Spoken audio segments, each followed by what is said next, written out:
Bermeo Tuna World Capital egitasmoaren barne, Bermeo Tuna Tagging Race lehen edizio ospatu da asteburuan, eta antolatzaileek oso balantze positibo egin dute.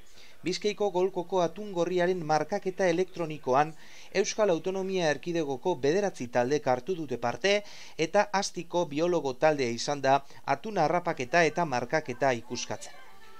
Probaren errekorra 185 zentimetro eta 130 kiloko ale batek lortu du gainera. Jardunaldi hauek espeziaren iraunkortasuna izan dute helburu modura eta arrantzazaleak eta ikerlariak batu ditu, asteburu honen bidez hegaluzearen biologiari buruzko ezagutzan sakontzea eta kudeaketa eraginkorra bultzatzea lortu da. Antolatzaileen hitzetan, atun markaketarekin bat, olatuan hitzaldiak zein bestelako ekintzak izan ziren.